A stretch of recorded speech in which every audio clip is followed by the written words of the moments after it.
Halo semua, kembali lagi di seri kuliah Arsitektur dan Organisasi Komputer. Pembahasan kita hari ini adalah membahas sebuah CPU simulator. Simulator ini dibuat untuk mendukung konsep teoritis yang biasanya dibahas selama perkuliahan.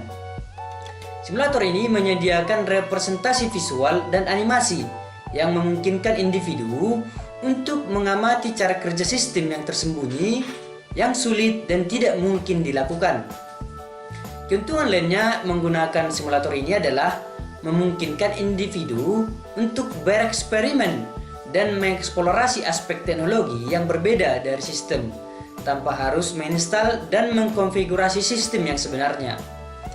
Simulator ini meliputi set instruksi CPU, register CPU, berbagai cara menangani instruksi dan data. Nah, simulator ini kita akan jalankan di PC dengan sistem operasi Microsoft Windows. Tujuan dari pembahasan kita mampu menggunakan CPU simulator untuk membuat instruksi CPU dasar, mampu menggunakan CPU simulator untuk menjalankan instruksi CPU dasar, mampu menggunakan instruksi CPU untuk memindahkan data ke register, memindahkan nilai dalam register, memasukkan data ke stack, mengeluarkan data dari stack, melompat ke lokasi address, dan menambahkan nilai yang tersimpan dalam register. Dan juga mampu menjelaskan fungsi register khusus seperti register PC, register RS, dan register SP. Nah, kita akan langsung masuk ke bagian download dan instalasi, serta saya akan menjelaskan bagian main menu dari CPU simulator ini. Baik rekan-rekan sekalian, kita akan langsung masuk ke bagian download. Nah, rekan-rekan dapat melihat di kolom deskripsi. Nah, saya akan langsung mempastekannya. Nah, di sini sudah terdapat CPU OS simulator. Kita akan langsung mendownload.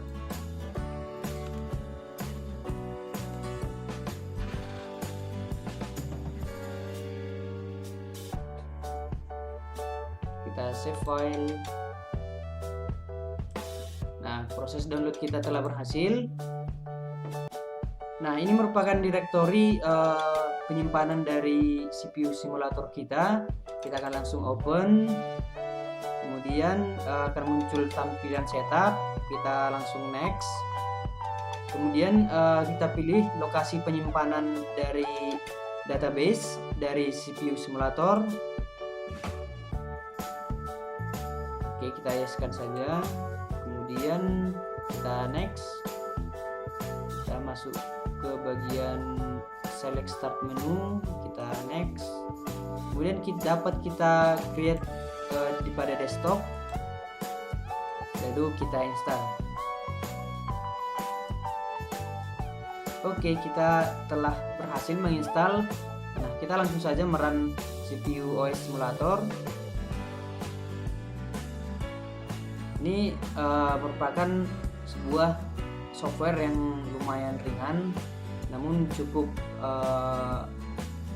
bermanfaat untuk arsitektur dan organisasi komputer. Baiklah rekan-rekan sekalian, ini merupakan tampilan awal dari CPU simulator kita, dan kita akan membahas beberapa tampilan yang terdapat pada simulator kita ini. Pertama ada CPU Instruction in Memory. Nah, tampilan ini merupakan tampilan untuk menunjukkan instruksi-instruksi yang akan kita buat nantinya.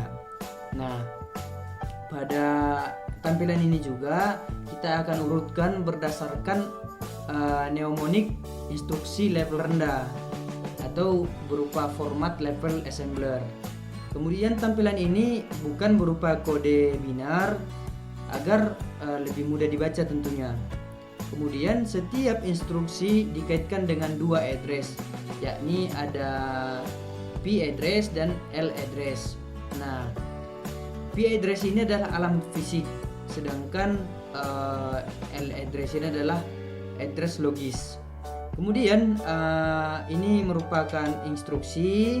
Kemudian ada nanti base itu adalah alamat awal atau alamat dasar dari setiap instruksi kita.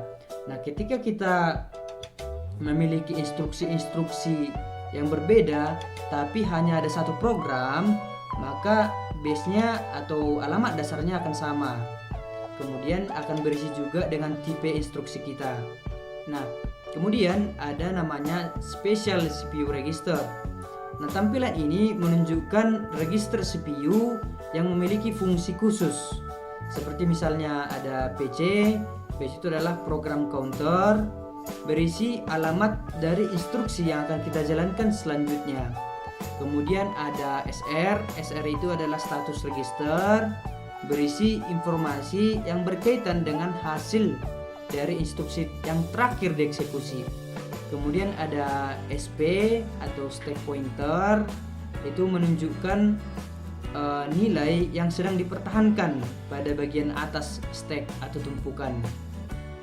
Kemudian ada BR itu adalah base register atau alamat awal atau alamat dasar. Kemudian ada IR itu adalah berisi instruksi yang sedang dijalankan, apa instruksinya, apakah itu move atau add dan lain sebagainya. Berikutnya ada memory address register. Nah, memory address register ini berisi tentang alamat memori yang sedang diakses. Nah, di sini ada SR status flag. Nah, ini juga kita bisa katakan adalah status bit. Ada OV itu overflow, kemudian ada Z itu zero, kemudian N itu adalah negatif. Nah, kemudian kita di sini memiliki juga general purpose CPU register. Nah, pada tampilan ini kita akan menunjukkan kumpulan register-register baik itu nilai maupun nanti register berapa yang akan kita gunakan, seperti itu. Kemudian berguna juga untuk mempertahankan nilai sementara dari setiap register saat program sedang dijalankan. Nah, register itu memori yang sangat cepat untuk menyimpan nilai sementara saat CPU menjalankan instruksi. Tampilan ini akan menampilkan nama register, kemudian ada file, kemudian juga ada beberapa nilai tambahannya. Tambahan ini merupakan tambahan yang dicadangkan untuk debugging program. Kemudian ketika kita juga mau memasukkan nilai register secara manual, di sini kita dapat mengetikkan di kolom ini, di kolom rect value. Misalnya kita pilih nanti salah satu register, misalnya register 01. Kita dapat mengubah nilainya secara manual, lalu kita klik change. Nah, kemudian ada yang namanya program stack. Nah, program stack ini menampilkan stack atau tumpukan instruksi. Nah, juga akan ada nanti fungsi yang namanya push atau pop yang menyimpan nilai di atas tumpukan tersebut.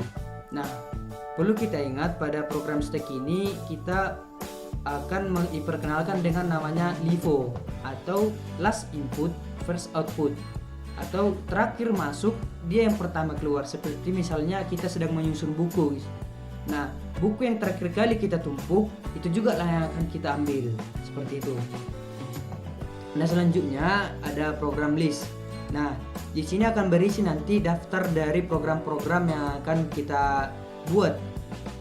Nah, di sini ada remove program, itu akan menghapus satu program saja yang dipilih.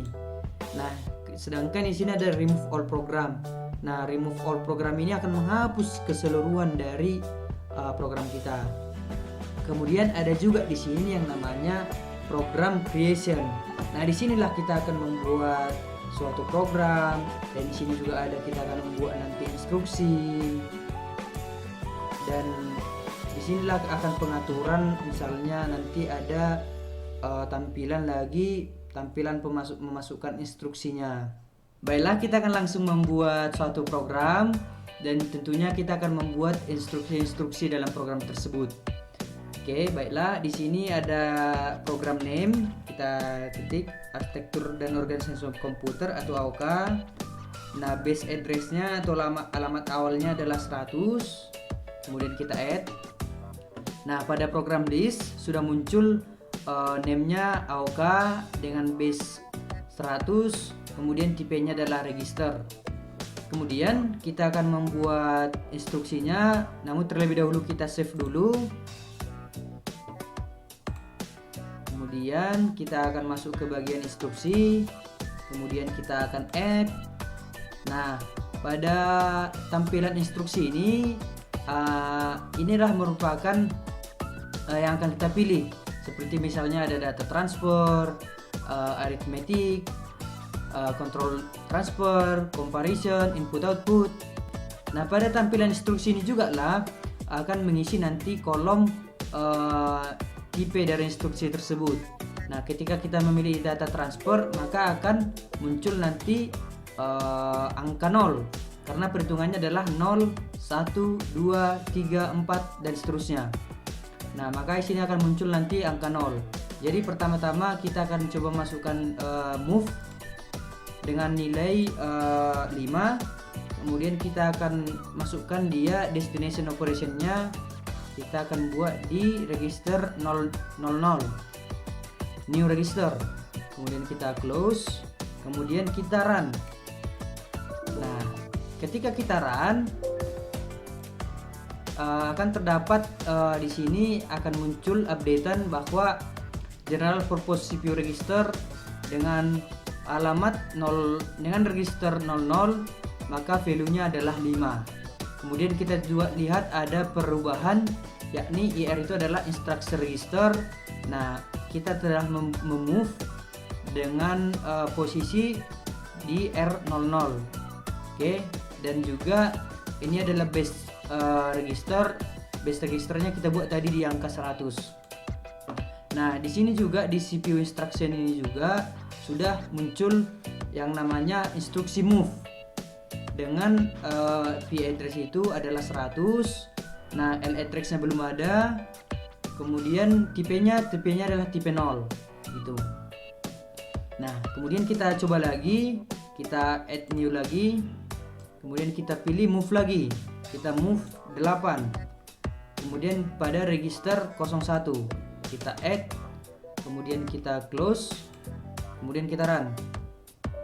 Nah, akan muncul lagi di sini namanya R01, nilainya adalah 8. Dan kita lihat ada perubahannya, sebelumnya berada pada alamat 6. Nah, ini dapat kita lihat pada alamat fisik. Nah, ini kita tidak dapat tentukan ini instruksi dari memori atau dari RAM kita. Dan kita lihat juga instruksi registernya, kita move tadi angka 8 pada register 01. Nah, kemudian kita coba lagi, kita akan memasukkan add new lagi. Kita akan coba masukkan arithmetic. Kita add, kita coba add register 00 dengan register 01. Kita add. Nah, kita close, kemudian kita run.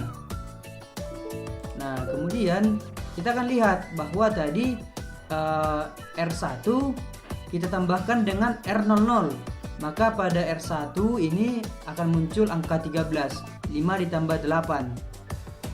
Nah, 5 tambah 8 akan muncul angkanya adalah 13. Nah, kita lihat juga terjadi perubahan pada PC, yakni 12 diambil dari alamat L address. Kemudian juga instructionnya adalah add, ditambahkan antara R00 dengan R01. Nah, kita akan coba memasukkan hasil penjumlahan kita tadi, yakni dari register 01, kita masukkan ke program stack. Nah, bagaimana caranya? Kita add new, kemudian kita pilih data transfer, kita pilih push. Nah, kita pilih value-nya. Nah, kita pilih register. Register apa yang mau kita push? Adalah register R01. Dan new instruction, kita close, kemudian kita run. Nah, maka di sini akan ada TOS atau top of stack. Nah, ini berada pada di atas dari tumpukan kita, dimana tadi value-nya adalah 13 dan berada pada address 0017. Nah, kita dapat melihat di L address. Nah, kemudian juga kita lihat bahwa IR-nya juga berubah, yaitu PHS atau push R01. Kemudian kita lagi mencoba mempush. Kita coba push lagi, kita add. Kita coba akan mempush nilai, bukan register. Kita akan coba mempush nilai -2. Kita add new, kita close, kemudian kita run. Nah, kita lihat terjadi perubahan pada instruction register, yakni kita push -2. Kemudian juga pada program stack telah berubah. Tadi nilainya pada R01 tersebut telah pindah ke bawah dan berubah nama menjadi boss atau bottom of stack. Nah, tadi -2 tadi telah berubah menjadi top of stack kita.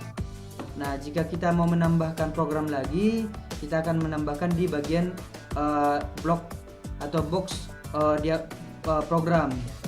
Kemudian jika kita memasukkan instruksi, maka kita berada pada box instruction. Nah, kita lihat tadi bahwa terjadi perubahan dari P address dan L address. Nah, itu dipengaruhi oleh memori.